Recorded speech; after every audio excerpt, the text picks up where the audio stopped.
Fantastic conference. Trends in tourism is back in New Zealand, and it's just been fantastic to spend a bit of time with the team, walking around and actually seeing what's going on and seeing some of the energy and enthusiasm from overseas buyers for tourism. Again, it's been fantastic. Obviously, the big news of the day is that food prices are up another 12.5%. I think fruit and vegetables up well over 20%. And that is just the reality that we now have high embedded inflation in the economy. And what we're doing in this country, what this Labor government's doing, is just not working. That's why we need to change a government, and we need to focus on actually controlling spending, giving people tax relief, and actually growing our economy again, which is what a lot of today is about as well. So with that, happy to take any questions you may have. Some high-profile people are saying that they want to pay more tax. What do you make of that? Well, if they would like to pay more tax back to the IRD, they could do that. I would suggest that's not the best idea because the government doesn't spend it very well. And I just encourage them, if they want to pay more, they can certainly make big donations and write cheques that hurt to many, many great community organisations up and down this country that need help. Are you open to paying more tax yourself? I wouldn't pay more tax to this government, no. Is $4 billion enough savings for the government to find? No, in the scheme of a budget of we spend $130 billion in government spending, or this government is spending $130 billion. They spend $1 billion more each and every week than they did 5 years ago. And to save $1 billion a year, each year for 4 years, is really nothing. And what our argument is there's a lot of waste in the system that can actually fund giving some people some tax relief, so they get to keep more of their own money in their own pockets rather than give it to Chris Hipkins and Grant Robertson to waste.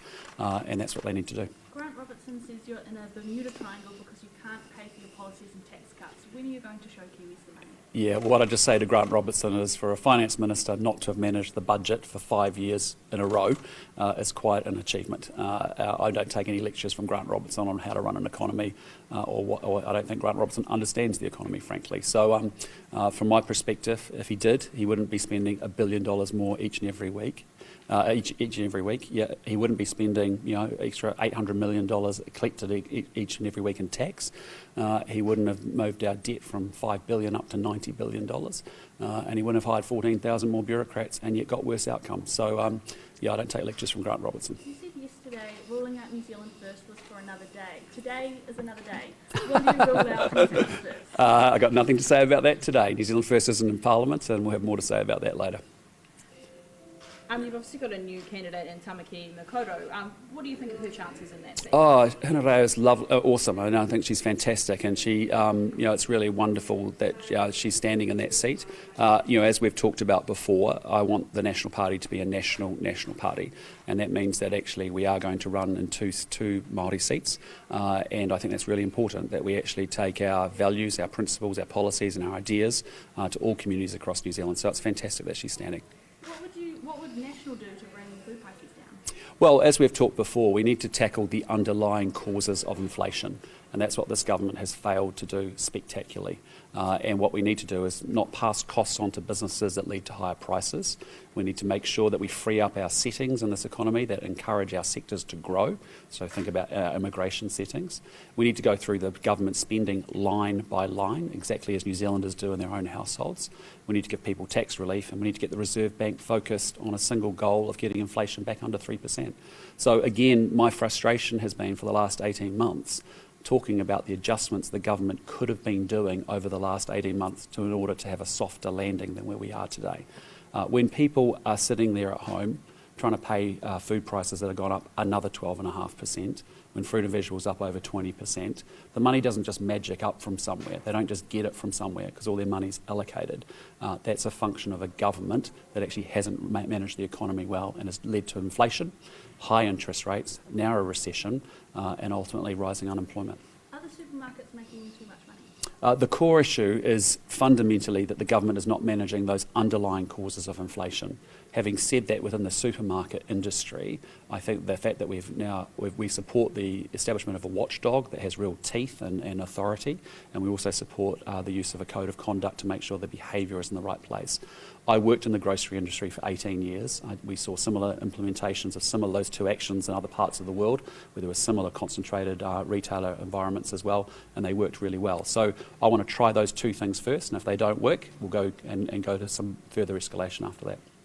On your comment about one person having one vote, can you give an example of a political party advocating for more than one vote per person?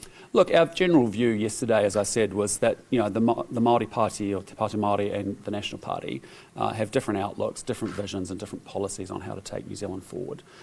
And we are fixated on being pragmatic. We want to be solving and improving outcomes for New Zealanders, and we believe in actually delivering that through local organisations in partnership with community organisations, businesses and local government.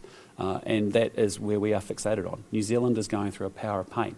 And Te Pāti Māori is much more fixated on having a separate parliament, different voting rights, not full and final treaty settlements, and those are things that we just are we have a difference with them.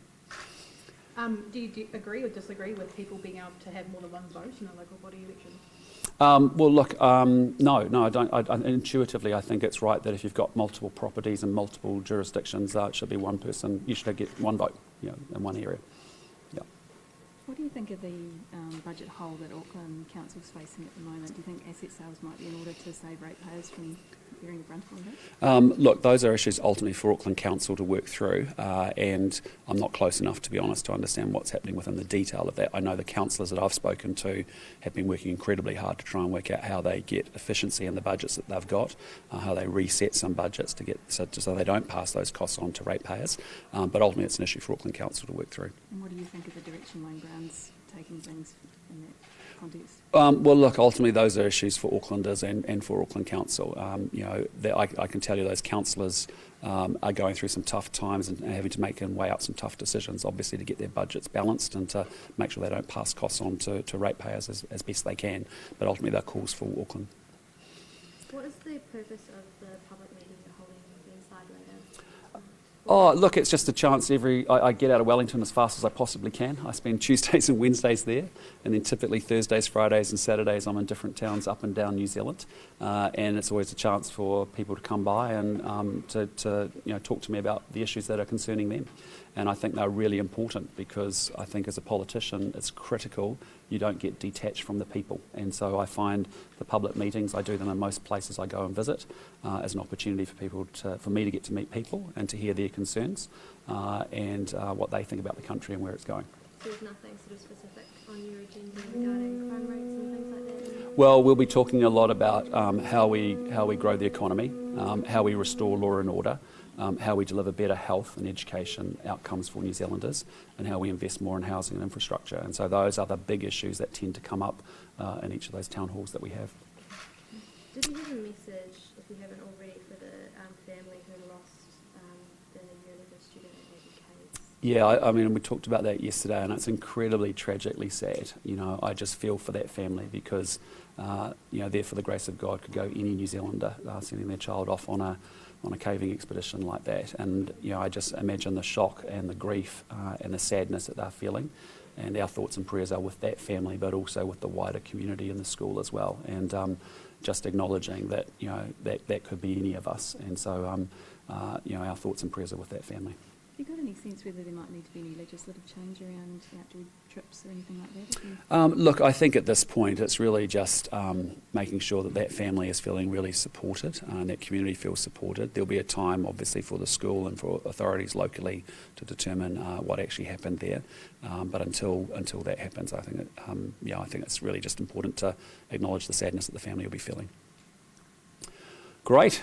Awesome. We'll go and enjoy the rest of Trends. Tourism is a fantastic sector in New Zealand, and before COVID, remember, this was a sector that was generating up to 10 to 12% of our GDP, and it was our first or second most important sector, and it's important it bounces back because New Zealand, we need to grow our economy, and this is one of the ways we do it. So with that, go have a great day. Take care. See ya. Thank you.